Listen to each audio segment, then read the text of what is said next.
السلام عليكم ورحمة الله وبركاته. ازيكم يا حبايب قلبي؟ عاملين ايه؟ يا رب تكونوا بخير. انا النهارده هعمل لكم مكرونة باللبن، طريقة بسيطة وسهلة وهتطلع تحفة وجميلة. كيس المكرونة الاسباجيتا ده و... والقشطة وكوباية السكر، كوباية سكر اهي، والنشا واللبن، لبن اهو. وهعمل لكم احلى مكرونة بلبن. حبايبي حطيت المكرونه اهو اهو. مش هنكب الميه بتاعتها، هنسيب المكرونه تنشف في ميتها، تمام. وبعدين نقوم حاطين اللبن وتاخد برضو غلوتين في اللبن، وبعدين نحط السكر، وبعدين نحط القشطه واللبن. وحبايبي كوبايه السكر بعد ما تغلي كده غلوتين ثلاثه، بتقوم حاطه السكر عليها كده. بسم الله الرحمن الرحيم.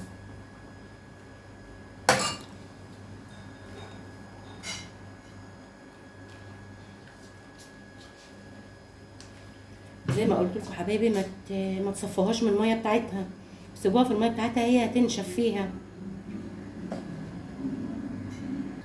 ده حبايبي كيس فانيليا اهو، افتحوا كده.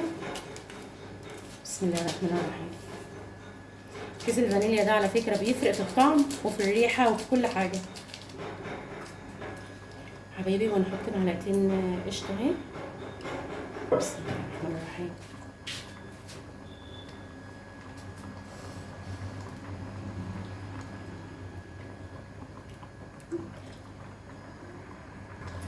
وحبايبي المكرونه بتغلي مع الزبده والقشطه ومع السكر والفانيليا، تمام.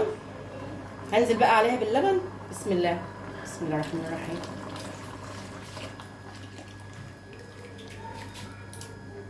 على فكره ده لبن جاموسي تحفه. بتغلى هي، بسم الله ما شاء الله على ريحتها تحفه تحفه.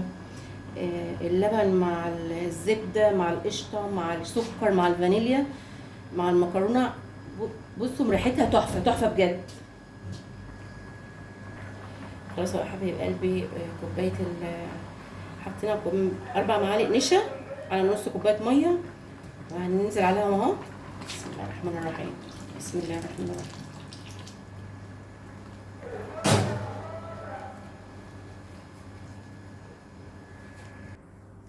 وهم يا حبايب قلبي بعد ما خلصوا اهم، هم يطلعوا من الفرن برضو هوريه لكم. ايه رايكم بقى في المكرونه القمر دي؟ تحفه. ايه رايك يا جنى؟ حلوه. طب قولي لهم يلا حلوه واعملوا لايك.